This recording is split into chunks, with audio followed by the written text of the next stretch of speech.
Okay, so hear me out on this one. The 2021 season of the Overwatch League could be the most unstable, unpredictable, and worst season in its history. So then, what gives me cause to say this? Well, there's been some rumours going around, and there's some stuff that's kind of adding up. So, first of all, this Overwatch League season has finished late. And it's been a rough season with COVID and all those issues. It's been interesting, and also it's had an impact on some teams more than it has others, but that's a debate for another day. Also, it's seen some drastic changes to the way in which some teams work, like London shaking up their roster, the big blow up at Vancouver. We've had some interesting stuff happen this season, and we've also had some really nice stories as well. But also, what adds to this is the fact that Contenders is actually going to finish really late as well. Contenders is not finishing until November, which is actually really late for Contenders, and that's because of the shake-up to the Contenders schedule. So that means we're very unlikely to either get a World Cup or get a World Cup this side of Christmas. Now, you guys may think I'm crazy, but I am thinking it is still possible that we get an Overwatch World Cup. Now, this is all going to be covered in this video, and it all comes back to an article I've read. And it says, according to GG Recon, this is on Daily Esports, so according to GG Recon, Activision Blizzard has proposed big changes for the forthcoming Overwatch League season, the fourth in its history. One of them is an April 2021 start. So, that's pretty major. Normally the Overwatch League season starts on February. Now, normally the Overwatch League season would actually start exactly when they've planned the new online digital BlizzCon. So, I don't think it's going to start at its regular date, because I don't think they're going to start it right on BlizzCon like that. Now, this would mean that it's 2 months later than usual. It still apparently aims for a September end date, which is, again, means the season's going to be shorter, which is kind of odd. And it also explores some very, very weird ideas. And I'm not sure how I feel about it, but let's see, shall we? So, it says the big changes. The first major point in these changes is the season's start and end. Surprisingly, the start of the next season could be as late as April of next year and finishing in September. Regions would be separated by their continent, just like in 2020. So we could be continuing with the Asia and NA format of this year, which would be pretty major. It also says the regions would only meet in a mid-season tournament and a final playoffs. And so this year they only met in the final playoffs, but there would also be a mid-season tournament. This is, again, not ideal, but we see what happens. And this creates a problem for the Asia region. Now, this article also covers something very interesting in regards to teams, because it says apparently the New York Excelsior and the London Spitfire are returning back to their home region. Well, we know London are. We know London are going full EU. So they'd be returning to the NA region or EU region. But New York, we haven't heard anything about New York Excelsior yet. So that's interesting.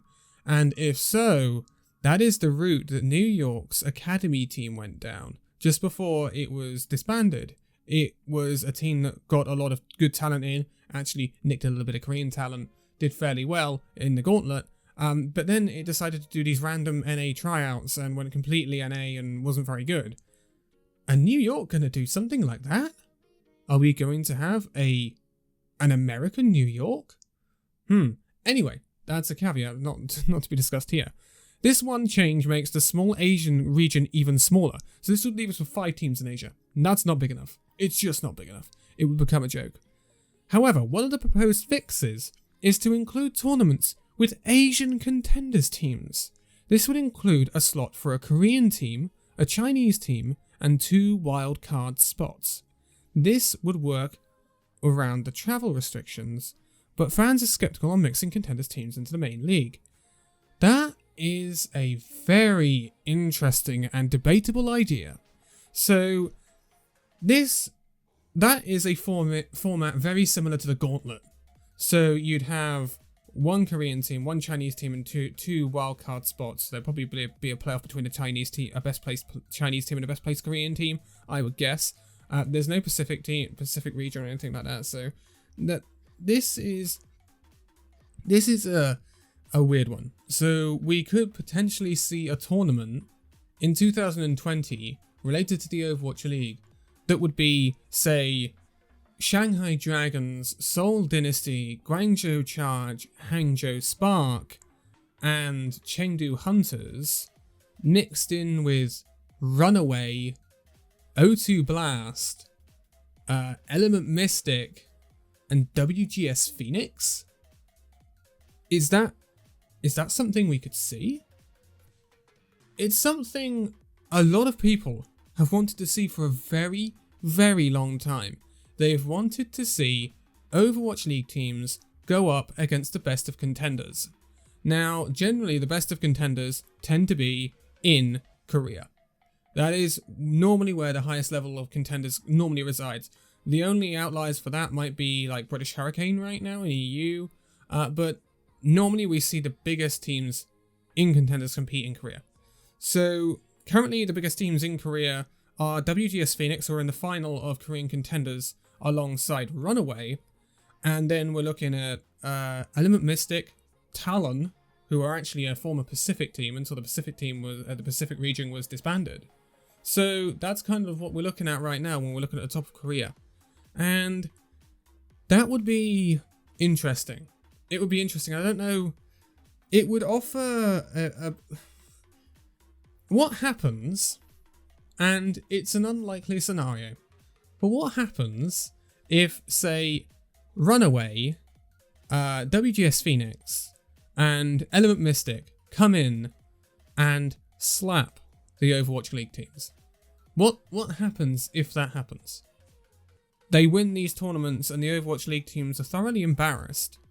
And what does that mean for the Overwatch League teams? There's a lot of open-ended stuff here that doesn't check out. It really doesn't. It is something we've always wanted to see, though.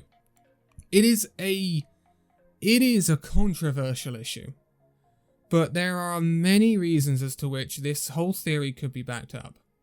Reason being, COVID. It's not gone. It's far from gone. There are going to be a lot of logistical issues, and I'm not sure if the Overwatch League starts in February, we can go straight back to a homestand format. But we could go back to a homestand format with limited aerial travel. So maybe we do it via region, we still have homestands. Who knows? It depends where we're at. But if it's delayed until April, that makes that more possible. Also, it means that there is the possibility of still fitting in the Overwatch World Cup. Not only that, you could fit it in around BlizzCon. So there is the possibility of still holding an Overwatch World Cup and not missing an entire year of it, which would be a very nice thing to happen. I'm sure everyone would love to see the Overwatch World Cup, even if it's scaled down ever so slightly. Now, there is... why do I say that it could be the worst season yet? And the reason I say this is because I think this could be an incredibly disjointed and mixed up season, if that's what I was going to say. Now, the reason I say this is because of COVID, obviously, as I've just mentioned. This weird format where we've got 25% of the league in Asia and then 75% in North America. Now, there is a possibility that this contenders format would not be needed, because we may see teams that move to full Korean rosters go to the Korean region. The question is, would they want to do that? It would be a bit of a slap in the face for some of the fan base, but again, it depends on what those teams are doing. We're seeing a lot of teams that may be moving to all Korean, like Dallas, like Houston, like Washington, like Boston. So if those teams move over to the Korean region, all of a sudden you're looking at fairly even numbers and a different story. So there's a lot to be debated here, but one thing we are seeing is a massive, massive, massive amount of players being let go. And is this just teams wanting to clear out? Is this teams finally doing the massive changes that they needed to do, like Houston and Dallas? Or is this the teams just saying 2021 is going to be a difficult season? And one caveat to that is the elephant in the room. Overwatch 2. We are expecting Overwatch 2 to be released in 2021.